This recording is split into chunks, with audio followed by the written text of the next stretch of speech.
Hello everyone, আসসালামু আলাইকুম। আজ আমরা মোবাইল দিয়ে খুব সহজে এসএসসির বা এইচএসসি যে কোনো পরীক্ষার রেজাল্ট দেখতে পারবো। কিভাবে দেখব সে প্রসেসটা আমি বলে দিতেছি। মোবাইল দিয়ে এসএসসি রেজাল্ট তিনভাবে দেখা যায়।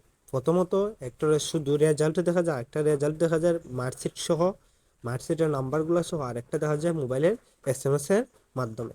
প্রথমটা হলো, তোমরা প্রথমে তোমাদের ফোনে থাকা ব্রাউজার, যে কোনো একটা ব্রাউজার সিলেক্ট করবা। আমি আমার ফোনে ক্রোম ব্রাউজারটা সিলেক্ট করতেছি। চার্জ বারও লিখবা অবশ্যই এসএসসি এসএসসি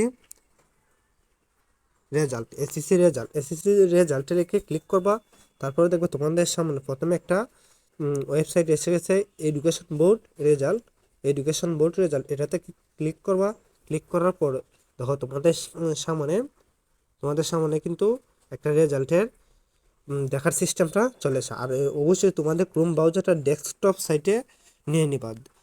ডেস্কটপ সাইটে নিতে গেলে প্রথমে ওই থ্রি ডট লাইনে ক্লিক করবা। করার পর তো ডেস্কটপ সাইট লিখে আসবে, অর্থাৎ টিক চিহ্ন যদি না দেওয়া থাকে এটা টিক চিহ্ন দিয়ে ডেস্কটপ মোডে নিয়ে নিবা। তারপর তোমাদের এই যে দেখো, প্রথম কাজ হলো এক্সামিনেশন। তোমরা যেহেতু এসএসসি রেজাল্ট দেখবা, তাই এসএসসি বা দাখিল সিলেক্ট করবা। তারপর দেখো ইয়ার, তুমি কোন সালে পরীক্ষা দিতেছো। তোমরা তো অবশ্যই 24 সালে পরীক্ষার রেজাল্ট সিলেক্ট করবা, কিন্তু আমি 20 সালে একটা রেজাল্ট দেখতেছি, তাই আমি 2020 সাল সিলেক্ট করলাম। আর তুমি যে বোর্ডের আন্ডার পরীক্ষা দিয়েছো সে বোর্ডটা সিলেক্ট করবা। সেটা আমি সিলেট বোর্ডের আন্ডারে রেজাল্টটা দেখতেছি, তাই সিলেট বোর্ড সিলেক্ট করছি। তারপর হলো তোমাদের রোল নাম্বার দিয়ে দিবা। রোল নাম্বারটা আমি দিয়ে দিতেছি। রোল নাম্বারটা দিয়ে দিলাম। তারপর রেজিস্ট্রেশন, এই যে রেজিস্ট্রেশন নাম্বার লেখা আছে, রেজিস্ট্রেশন নাম্বারটা দিয়ে দিবা। আমি রেজিস্ট্রেশন নাম্বার দিয়ে দিছি। তারপরে সিম্পল একটা যুগ আছে, যুগটা করে ফেলবা। তারপর তোমরা সাবমিটও ক্লিক করবা। সাবমিটও ক্লিক করার পরেই দেখো রেজাল্ট চলে এসেছে। দেখো, যা রেজাল্টটা দেখতেছি তার পয়েন্ট হলো 3.67। আমরা এভাবে রেজাল্ট দেখতে পারি।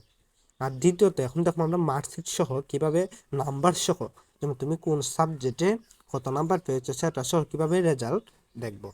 প্রথমে তোমরা আবার ক্রোম ব্রাউজার সিলেক্ট করে গিয়ে চার্জ দিবা ওয়েব ওয়েব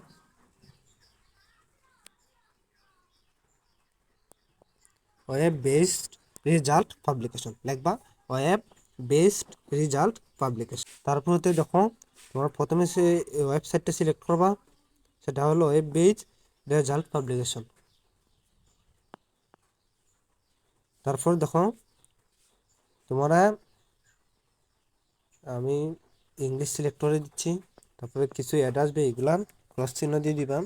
তারপরে দেখো এই যে এক্সামিনেশন, নেম অফ এক্সামিনেশন, তুমি এসএসসির রেজাল্ট যদি দেখে থাকো এসএসসি দিবা, এসএসসির হলে এসএসসি দিবা। আর ইয়ার কোন সালে পরীক্ষা দিছো, তোমরা অবশ্যই আগামী রবিবার তোমাদের রেজাল্ট দিয়ে দিবে, সেটা হলো 24 সাল।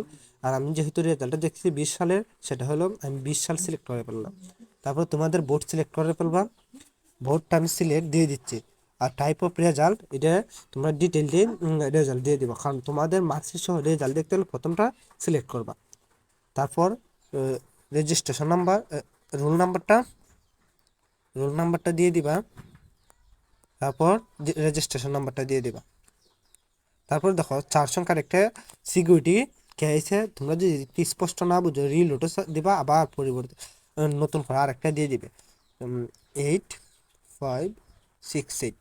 এরপরে ভিউ রেজাল্ট সাবজেক্ট। এই যে দেখো রেজাল্টটা কিন্তু চলে এসেছে। এটা অবশ্যই তোমাদের মার্কশিট সহ শো করবে। যে বোর্ড থেকে এডুকেশন বোর্ড থেকে তোমাদের মার্কশিটটা দিয়ে দেয়, তাহলে অবশ্যই সবাই মার্কশিট সহ শো করবে। এই যে দেখো রেজাল্টটা 3.67 হয়েছে। আমরা দুইভাবে রেজাল্টটা দেখে ফেললাম। এখন আরেকভাবে রেজাল্টটা দেখতে পারি, এটা হলো এসএমএস এর মাধ্যমে। এসএমএস এর মাধ্যমে কিভাবে, মেসেজ অপশনে গিয়ে মেসেজ সেট করবা। অবশ্যই মেসেজটা যে নাম্বার সেন্ড করবে সেটা হলো 16322 এই নাম্বারে মেসেজটা সেন্ড করতে হবে। সেন্ড করার পর তোমরা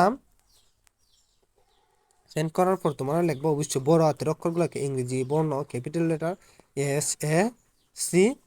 এরপরে তোমার বোর্ড, কোন বোর্ডের আন্ডারে পরীক্ষা দিয়েছ, যেমন আমি সিলেট বোর্ডের আন্ডারে রেজাল্ট দেখতেছি, তাহলে একবার সিলেট বোর্ডের ফার্স্ট 3 অক্ষর ক্যাপিটাল লেটার SYL। যদি ঢাকা বোর্ড থাকে ঢাকা বোর্ডের নামের প্রথম 3 অক্ষর, তারপরেতে তোমরা রোল নাম্বারটা দিয়ে দিবা। রোল নাম্বারটা দিয়ে দিচ্ছি, রোল নাম্বার। তারপরে তুমি কোন সালে পরীক্ষা দিছো সেটা দিয়ে দিবা। যেহেতু আমি এটা 20 সালের রেজাল্টটা দেখতেছি, আমি 2020 দেবা। এরপরে সেন্ড করবা। অবশ্যই তোমার ব্যালেন্সে মোবাইলে ব্যালেন্স থাকতে হবে। মিনিমাম একটা মেসেজের দিতে গেলে 3 টাকার মতন প্রয়োজন পড়ে, 2 টাকার উপরে লাগে, 3 টাকার মতন প্রয়োজন পড়ে। কিন্তু তোমাদের ফিরতি SMS এর মাধ্যমে তোমাদের রেজাল্টটা জানিয়ে দেওয়া হবে। এভাবে আমরা খুব সহজেই এই এসএসসি পরীক্ষা বা এইচএসসি পরীক্ষা যে কোনো পরীক্ষার রেজাল্ট দেখতে পারি। তোমাদের যদি ভিডিওটা কোনো উপকারে এসে থাকেন অবশ্যই লাইক কমেন্ট এবং ফলো দিয়ে রাখবে, বন্ধুদের মধ্যে শেয়ার করবে। আজ এই পর্যন্তই। আসসালামু আলাইকুম, খুদা হাফেজ।